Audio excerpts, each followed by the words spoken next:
Bueno, muy buenos días, un saludo a la mesa principal.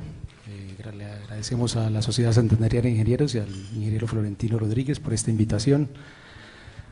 Un saludo también a los compañeros de la AMB que me acompañan.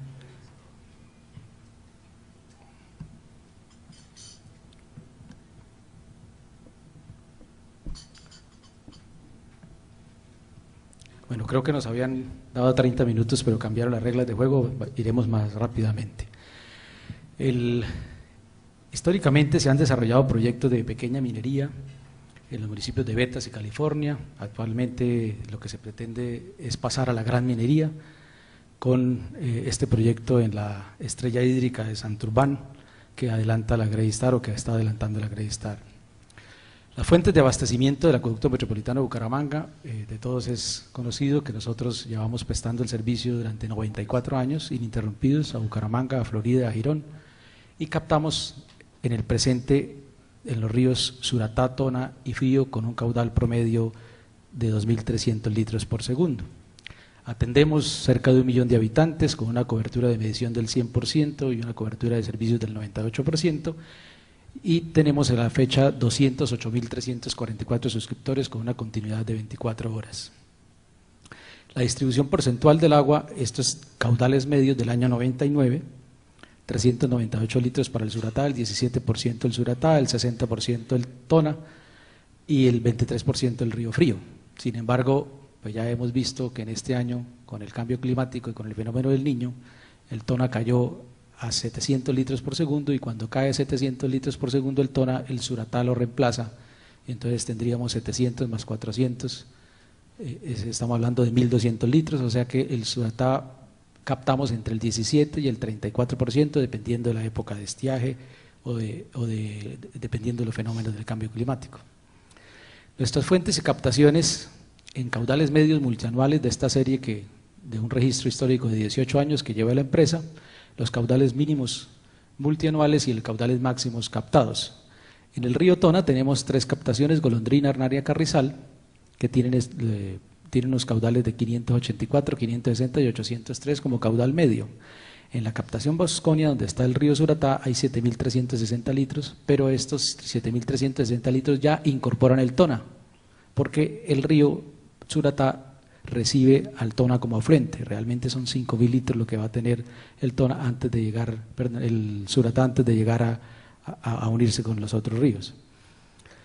Los fenómenos del Niño han llevado a que los caudales promedio de cada fuente se tenga que compensar. Lo que estaba explicando, cuando cae el Tona se compensa con el Suratá. El río Suratá ha llegado a tratar hasta 1.800 litros por segundo. Nuestra planta es de 2.000 litros de capacidad. Por lo general tratamos 600, 500 litros, pero ha llegado a captar, a tratar 1.800 litros por segundo en épocas de estiaje, y la interconexión del sistema permite compensar la deficiencia de los ríos Tona, Frío con los caudales del río Suratá. El río Suratá, podemos decir en términos generales que atiende a 58.300 suscriptores, que eso es más o menos 200, digamos a 4 personas, se dan 240.000 personas. En el área de influencia de los municipios de Betas y California, y en las estribaciones del páramo de Santurbán y en los pisos térmicos superiores de la cuenca del Suratá, se ha venido desarrollando la pequeña actividad minera, y esta pequeña actividad minera ya nos ha contaminado el agua, pero la empresa, con los procesos implementados, es capaz de atenderla. Vamos a ver qué pasaría en el evento de tener la gran minería presente. ¿Cuáles son las fuentes hídricas que abastecen? Ya lo explicando desde el punto de vista de la cuenca. Aquí vemos la cuenca del río, ¿qué se me fue?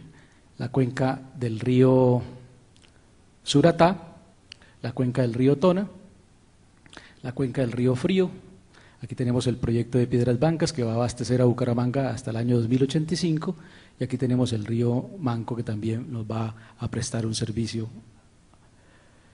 La participación porcentual que tiene el AMB en las áreas de influencia en cuanto a bosques propios, es decir, esas microcuencas suman 80.000 hectáreas. De esas 80.000 hectáreas,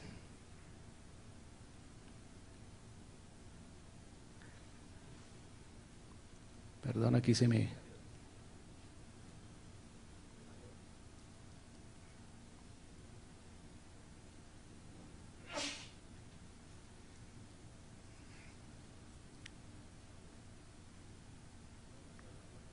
Vamos a volver aquí, qué pena que esto está muy sensible. Está como el páramo, así.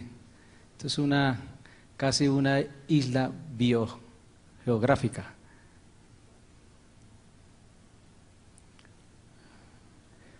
¿Y vamos aquí?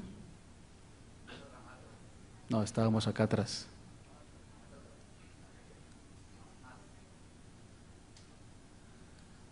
Bueno, entonces vamos aquí. Estas fuentes actuales tienen 80.000 hectáreas en extensión, de las cuales 21.000 han sido declaradas de alta fragilidad, pero la empresa solo ha podido adquirir 12.000 hectáreas de bosques, es decir, que tenemos el 15% de las áreas sobre la microcuenca y el 57% de las áreas que son de alta fragilidad. ¿Cómo están repartidas esas fuentes en cada uno de los municipios y en cada uno de los ríos? Entonces vemos el río Suratá, que tiene los municipios de Betas, California, Matanza y Charta, y ahí vemos todas las fuentes. Esas son las fuentes actuales, lo que llamamos la columna del presente, que es la primera columna, y la columna del futuro, donde van a estar, digamos, el futuro abastecimiento del área metropolitana de Bucaramanga. En el río Tona, tenemos estas fuentes del río Tona, los caudales son 3.911 litros.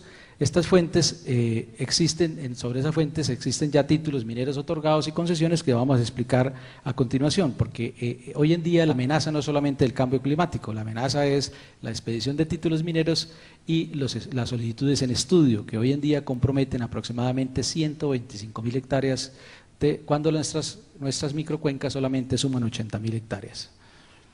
Este es el río Frío, el río Hato, el río Oro, el Umpalá. Los traemos a colación porque una vez construido el embalse de Bucaramanga, que nos va a abastecer hasta el año 2032, vamos a tener que utilizar el río Umpalá para abastecer a Bucaramanga. Vamos a utilizar el río Hato para llevar el agua entre Piedecuesta y Florida Blanca, en un proyecto compartido con el Piedecuestana de Servicios, y todos estos que aparecen aquí amenazados los vamos a explicar a continuación por las solicitudes mineras que hay en esos sectores.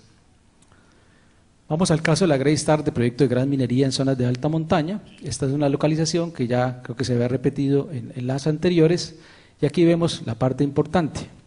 Ese tajo de color amarillo está entre la quebrada Páez y la quebrada Angostura, es decir, en la confluencia de las dos y al interior de la confluencia de las dos quebradas se desarrolla el tajo. Ese tajo, pues lo vamos a ver a continuación, pues es donde va a haber una excavación gigante de 1.100.000 toneladas y que va a llegar hasta 400 metros de profundidad. Ese es tanto el equivalente como abrir la mitad del cañón del Chicamocha en profundidad, es decir, el cañón de Chicamocha tiene 800 metros, aquí vamos a llegar a 400 metros de excavación.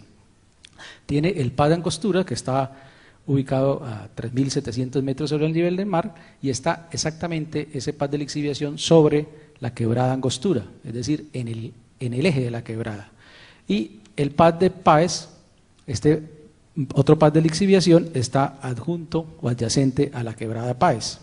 Y la escombrera que está en azul, esa escombrera es la que va a almacenar el 70% de toda la excavación, que consideran los estudios que se llama roca estéril, que no tiene ni oro ni plata, y esa es la que va a cambiar la geomorfología de la cordillera, porque van a colocar 900 metros de escombros para conformar un nuevo pico en la cordillera, y va a almacenar ahí cerca de 700.000 toneladas. Que esas 700.000 toneladas de escombros, pues es el equivalente, para hacerlo comparativo, a 3.000 años de vida útil del Carrasco.